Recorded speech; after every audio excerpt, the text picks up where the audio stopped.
Smarterfan.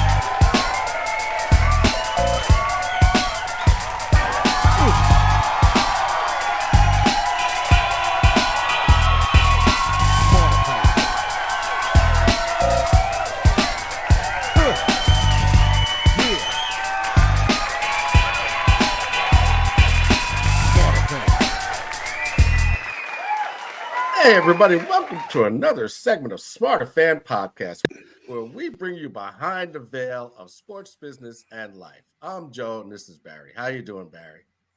I'm doing okay. I just got off the red eye from Ghana. Woo, I got some stories from Ghana to tell you, Joe. I got some stories. Tonight, I got some stories, my friend. How you feeling? Oh, I'm feeling fine. You know. Okay. So, all right, Joe. All right. Okay. What you got? What you kicking off tonight? All right. So, everybody knows about the Miracle on Ice that took place in Lake Placid in 1980. But I want to talk about the forgotten miracle that took place in 1960 in Squaw Valley, California. What? Now, Coach Jack Riley, he was tasked with putting together a team for the Olympics. So he recruited, guys like the Christian brothers, the Cleary brothers, forward Tom Williams, and goalie Jack McCartan. And he also had a young man on the team briefly by the name of Herb Brooks, but he got cut. Yeah. So, and he didn't have much to work with because the team only had 3 lines and 4 defensemen. And nobody gave them a chance in hell going up against Canada, Russia, Sweden, Germany, Czechoslovakia. And so, they just nobody gave them a chance. And they were rated at the bottom of that list. So, but they wound up beating the Swedes and the Czechs. And then, and when they beat Germany, that's when people started to take notice. Okay. Now, then when they knocked off Canada, the networks were actually disappointed because they were hoping for a matchup between Canada and Russia. So and when they went up against the Russians, then they were playing in front of a packed house and a TV audience. So they knocked off the Russians, and then they beat Czechoslovakia for the gold. And so it was a really, really great experience for them. And I guarantee you, a lot of those Russian players disappeared after that loss. Yeah, Siberia. So, after the Olympics, Jack McCartan, he went on to play for the Rangers. And Tom Williams, he went on to play for the Bruins. And at that time, he was the only U.S.-born player in the league. Wow. Yeah, man. And the Christian brothers, they went into the hockey stick business. And smart. Yes. And I used to work in a sporting goods warehouse. And we used to get our hockey sticks from the Christian brothers. Really? And, yeah. And Bill Christian had a son, Dave, who played on the 80 team. Wow. And so talk about legacies, and that's cool. And when they won, it just boosted the popularity of hockey in the U.S. All the way around. So absolutely.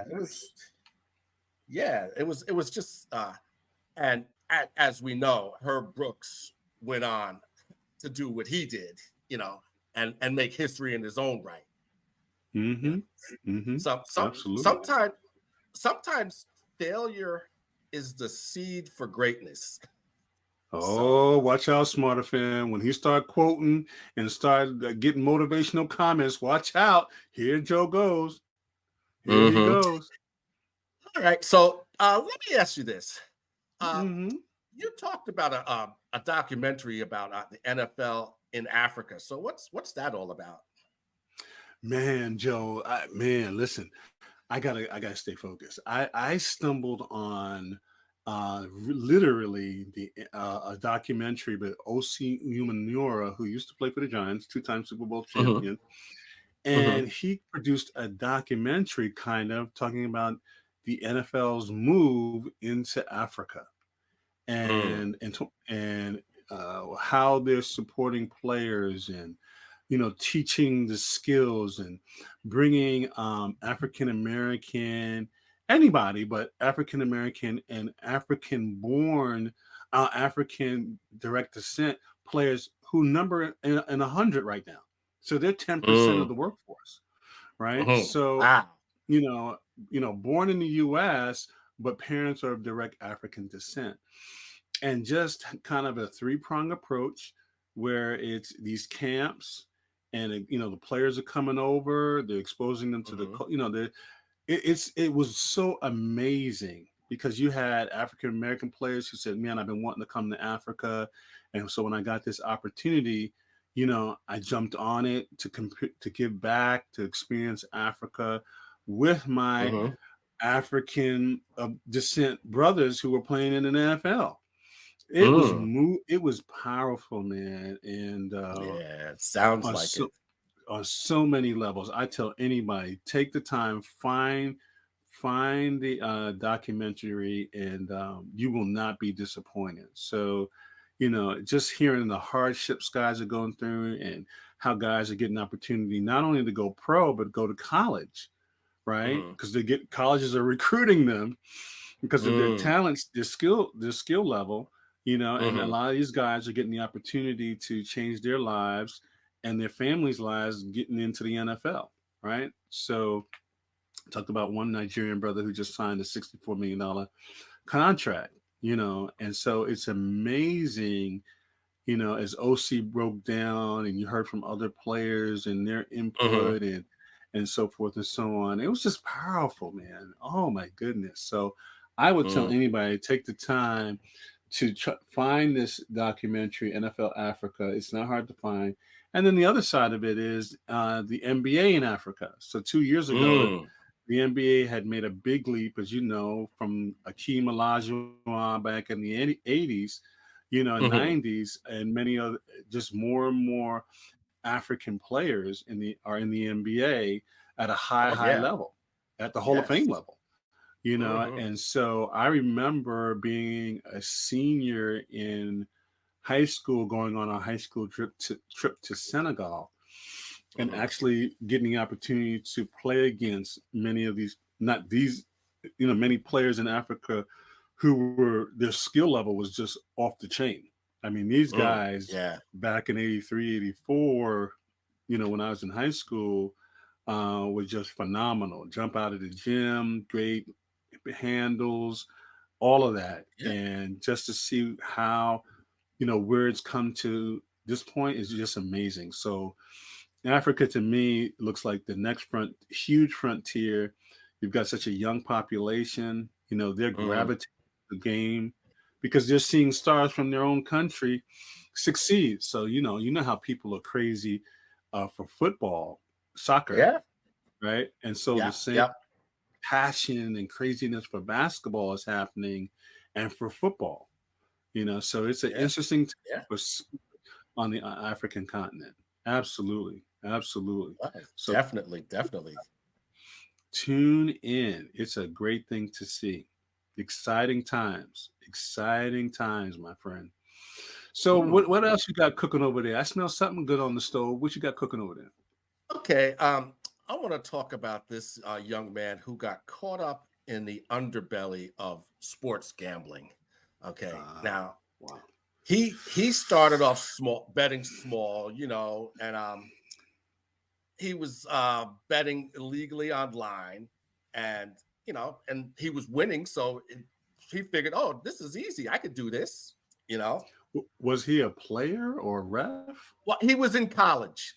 He was a Oh, okay. Okay. college player. He was he and he was an athlete, And he figured, oh, I'm an athlete. I know about sports. I can do this, you know. So he was waking Mm. up, making bets, going to breakfast, making bets during his workouts. You know, he had games on his phone, you know, Wow. and he started to like the feeling, you know. So then, you know, and then it escalated from like him losing like 100 to 200 a week to him asking for credit lines up to 5 grand, you know. Mm-hmm. Uh, Mm-hmm. and then he wound up himself becoming a bookie, you know, and taking bets and collecting money and, you know, paying people. Mm-hmm. But then it became a big problem when he got into it 100 grand large, you know, and Yeah. Yeah. yeah, it was crazy. He said he was being threatened and you know, because he had to pay off other bookies, and then he was taking his own money and trying to gamble to pay people, you know. So it just really, really got bad. And he actually contemplated suicide. That's how bad it got. But That's what I hear. Yeah. yeah, so Because he finally turned to his family and got help, and he got into like a 40-day program, mm, and he said he hasn't gambled since then. But this hits close to home for me because I knew somebody who was in a similar situation, and oh wow. he got in over his head with the wrong people, and they tracked him down, and they were going to hurt him.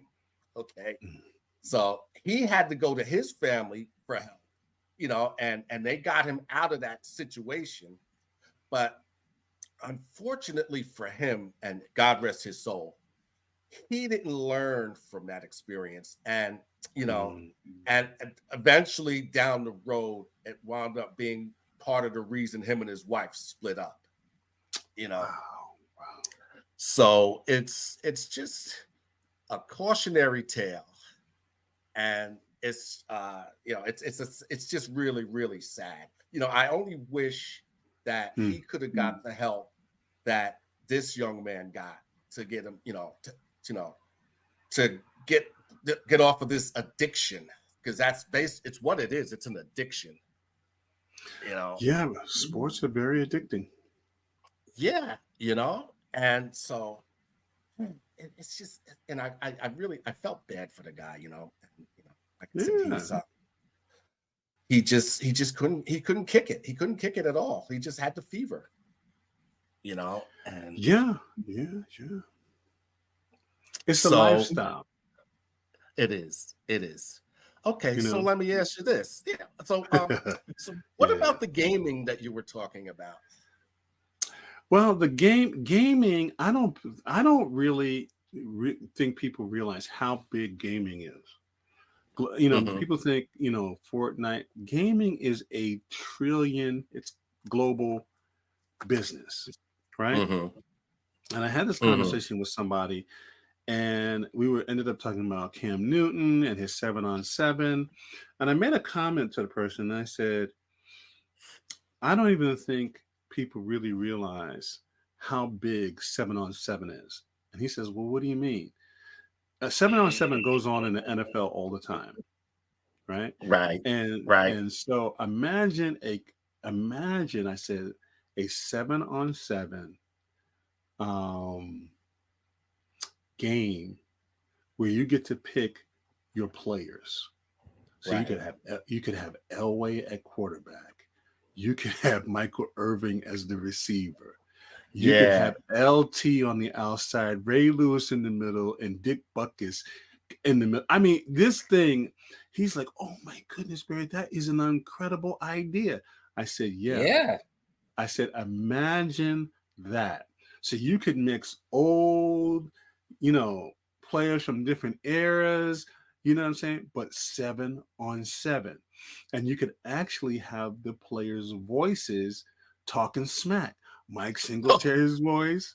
You know what I'm saying? It would be so much fun. And it's a faster game, you know? Now, would they do the graphics with Singletary's eyes too? Well, if you, hey, anything is, now we got AI, Joe. We got AI, so anything is possible. Anything is possible. That I'd right, like to see. right, right. Yeah. And so, the guy said, Barry, that is such a great idea. I said, that is what Cam has got his hands on. Because it's just the Mm-hmm. it's the next level. To me, it's an untapped market, right? And Mm-hmm. so the gaming allows people to wherever they are to learn the game and experience the game. And it also ties I'm a big person who believes in the history of the game and how important it is to have. Mm-hmm. And you always hear, right? You always hear uh imagine having Jim Brown in your backfield with Walter Mm. Payton. I mean, this thing Okay. could really be a lot of fun. You know Oh what I yeah. mean?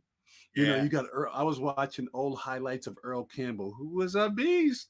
You know what I'm Mm-hmm. saying? And so you have Mm-hmm. these 7-on-7s, and you're like, oh my goodness. I mean, Chuck Bernarchik from the 50s. You know what I'm saying? I Right. mean, Night Yeah. Train Lane. I mean, it could be Belitnikov. I Mm. mean, it could be crazy, but it's 7-on-7. So it's a lot of trash talking.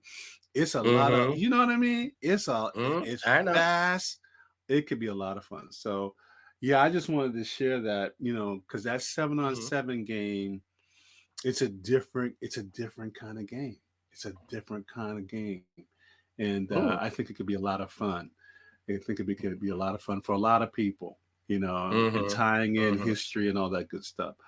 So yeah, Mm-hmm. so I've been having some interesting conversations, and actually, one of the biggest gaming executives is actually a Haitian brother Mm. who grew up in the Bronx, and he wrote a Wow. book about being a person of color in the gaming space at the highest level. Mm. And very interesting read, and I'll remember to show the book next time on our next broadcast. Okay. So, Um, well, speaking of the NFL, okay. uh-huh. Remember last week we were wondering what the Broncos were going to do with Russell Wilson? Well, it turns Yeah. out they're going to eat that 85 million. Okay. Hey, what choice do they have? Yeah. Yeah. And so now he's a free agent, and Uh-huh. he can be the teams can sign him for the league minimum now. If somebody wants him, so Yeah, the best. Yeah, if he goes to Pittsburgh, Pittsburgh is going back to the playoffs. I'll tell you that. mhm, definitely, I'm I telling think so. they I, signed I they signed they you signed know, him. They're going back to the playoffs. I'm telling you. I'm and telling you. yeah, that would be a good move, I think, for Pittsburgh. But yeah. So the Yeah. Hawks, they released Jamal Adams. Uh, Jamal they Adams, the Hawks. Yeah, he was they said he was too injury prone and he was too much money even to franchise. So they just outright released him. And they said he lost a step or two. Uh anyway, so and they said if Mm. they, by releasing him, that's going to wipe 16.5 million off the books this year and 17.5 million off the books next year. So That's what ownership does. They do what's best in their interests. That's what they do. oh, yes, they do. Yes, they do. Um, now the Chargers, they released Eric Kendricks, and he was like the second best tackler on the team, but they didn't want to give him the money, so he got Mm-hmm. released. Uh, He'll get picked up. and and the guys that got tagged now, as of yesterday, it was like 9, but Mm-hmm. there's more since then. But there was 2 wide receivers, and the rest of them were on defense. And Mm-hmm. so they just, what these teams were doing was they were integral parts of the team, and they couldn't work out a deal, so they tagged them just to buy some time. Mm-hmm. And Mm-hmm. but hey, that's the nature of the business. But anyway, so what's Shay talking about?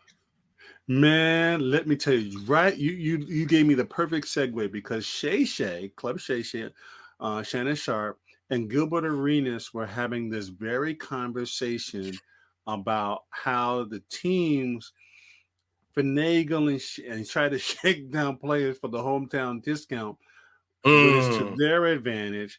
But when they have to eat the money, like with Russell Wilson, they eat it. Mm-hmm. And there's Mm-hmm. no him and Han trying to pit the fans against the player. No, no, there's none of Yeah. that. They eat it. They eat it and move on, right? And so they were talking about, Gilbert was saying how that happens as well in the NBA, and how sometimes a better player who's making less money has to give way or leave because they're playing the player behind him is making more money, but he's not as Mm. good as the Right. less Yeah. expensive player, and it has, and those are the things that go on. Gilbert also said this. They were talking about the problem with the NBA and why it's so soft. And Gilbert was like, because we're playing European basketball. He said, Mm. and people, he said, people may say that I'm being racist, but I'm not being racist. And he says, I'll give you a point, and I'll give you a point. Name one European player that's ever been voted Defensive Player of the Year. Mm. Yeah. Crickets. Yeah. Crickets. Yeah. Because they focus on a offense. They don't Yeah. focus on defense. So what you're seeing, people putting up 70 points and all this craziness. I Oh, said it's that, ridiculous. that's ridiculous. It's a soft game now. And I Yes. said, Yes. wow. And so Shay jumped in and was, giving his other angle about, back to the Russell Wilson situation and, Mm. how teams eat money when they want to eat money, but they Mm-hmm. nickel and dime players when they don't, excuse me, when they don't want to pay, with Right. fair market value. And so, Shay was saying that he always tells athletes, don't give no hometown discount, get as much money as you can, because you Mm-hmm. got to take care of your family and take care of what's in your best interest, because the team is going to do what's in their best interest. And he put it this way: you play for the team, you don't own the team. That's right. Ne- Never forget that. You may play for the team, but you don't own the team. So that's how you have to approach it. You have to do what's Mm. in the best interest, because God forbid you get injured, God forbid, whatever. They just need to clear some space, like you just said, right? Clear Mm-hmm. some space. Had nothing to do with your production, had nothing to do with you and the team and whatever. They just said, hey, we got to save some money somewhere. So we're just going to like let go of so and so and so and so. And you got to figure it out, Yep. you know? And that's the Cap reality. casualties. Cap casualties. And, that's the nature of sports. Yeah. It's big business getting bigger. It is Mm. literally big business and getting bigger. And I just like to say this too. It's interesting how literally the podcasting and players having a voice through podcasting and media. I was watching Mark Jackson's show today, which Mm-hmm. is awesome. I got to meet him years ago. Great person, great personality. And Mm. again, what ownership does in their best interest in ESPN, right? Don't need your Mm-hmm. services anymore, Mark. It's been nice. Gotta go, Mm-hmm. right? Yep. And he was taking people behind the veil of what that was like. And, we just went through with Ryan Clark and that drama with ESPN. And I think we may be seeing the end of these ESPNs and so forth and so on. I really think that we may be Mm. seeing the end of the traditional sports broadcasting. Could be. I I really think, my friend, I think, as always, Smarterfan is in the right place at the right time, doing the right Mm-hmm. thing, having the right conversation, buddy, Yes, having the right sir. conversations, Yes, and sirree. so it's exciting times we live in. So that's all I got for you tonight. But I'm gonna bring some more stuff on the gaming, because I've actually met some high level gamers, and they gave me an education that was young people making six Mm-hmm. figures, making six figures in gaming. So gaming Yeah. is no, it's big business. I Oh mean, yeah. this young lady was like, this is, she had a whole routine, what she wears and everything, and when she comes online and her fans, and I was like, this girl is. Her mom was like, yeah, she has an accountant. It's big business. So Yes, it yeah, is. gaming is, it's another level, and we're always taking it to another level on Smarterfan podcast. And so it's exciting times, my friend. Yes. Exciting times. Yes, Exciting yes. times. So that's what I got for you. That's what I got for Right. you tonight. And we're gonna have some interesting things. Just we're gonna whisper this. Uh, there may be a new segment called Inside Out, but that's all I can let you know, guys, know right now. That's all I can let you know. I can't divulge all of it right now, but it's gonna be called Inside Out, where you're gonna hear from past, present players in the leagues. It's gonna be something different. It's gonna be something different. So that's what I got. That's what we got for you guys on Smarter Fan Podcast. Anything, my friend? What you got? No, I think you said it all. All right. Good night and have a good one. And see you all next week on Smarter Next Fan week. Podcast. Stay in the All game. right. All right. Smarterfan.